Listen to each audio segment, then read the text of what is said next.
So I love this species so much. And I've had my pair for about 6 months, so I felt like it was time for an update. So this is a 10-month-old Paraguana Peninsula Boa. This is my female, and I cannot say enough good things. They really are amazing boas.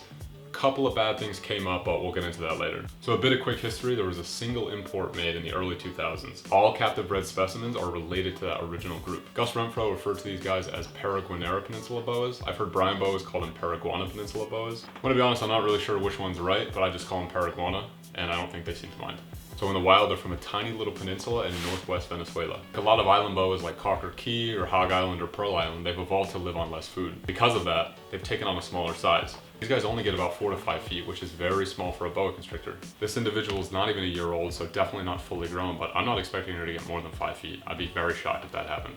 So they're tiny, which I think is awesome. Then they've got this beautiful like brown reddish tail like a true red tail.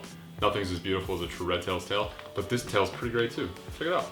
These guys definitely appreciate a bit of height in their enclosure. When they come out, the first thing they do is they look up, right? They like kind of do this little periscope like that, see?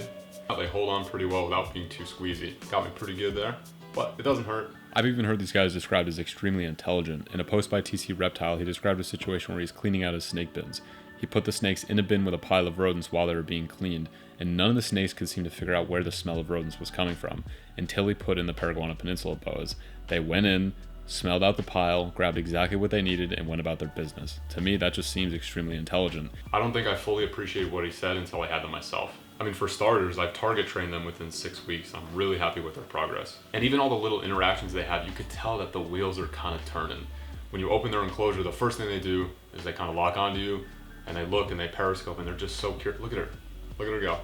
I know a lot of snakes do that, but you can really feel their mind working. With my house snake, you open, she darts and she runs. But with these guys, it really feels like they're trying to kind of take in their environment. And by the way, I'm 15 minutes into filming here.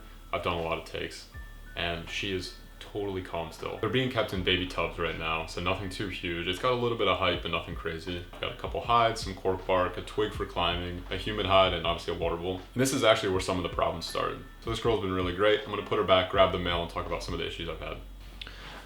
Well, here comes trouble. This is my male. So for at least a little while, things seem to be going really well. Hey bud, how you doing? I was keeping them in pretty similar bins, but I was using paper instead of substrate, which is totally normal for quarantine. I was keeping an eye out for mites and any weird stools and things like that. And instead of having separate ceramic heat emitters, they were sharing one. Nothing really crazy different, but things started to happen that weren't so great. His second meal ever under my care, he regurgitated, which sucks because regurgitations in captive snakes is usually kind of the keeper's fault. It's usually caused by stress, usually from poor husbandry, or husbandry that just isn't exactly right. But it didn't make a ton of sense because the female seemed to be totally fine.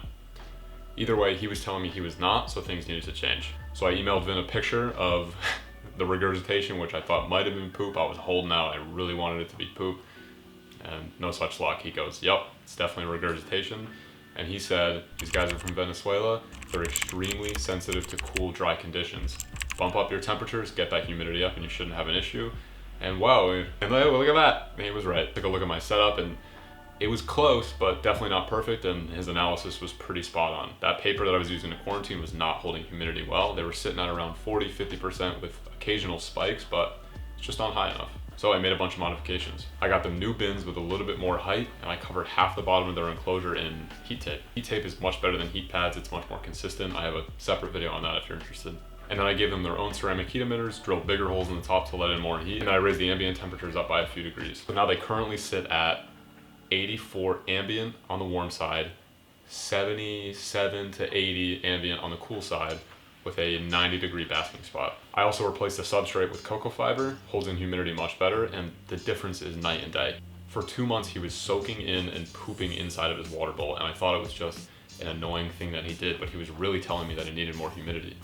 But on a more exciting note, these guys are getting their adult enclosures soon. I'm gonna attempt to go bioactive with them. I've seen some people attempt it with boa constrictors before. I feel like it's possible, so I'm gonna give it a try. But for now, thank you so much, and I'll see you soon. Yeah, peace.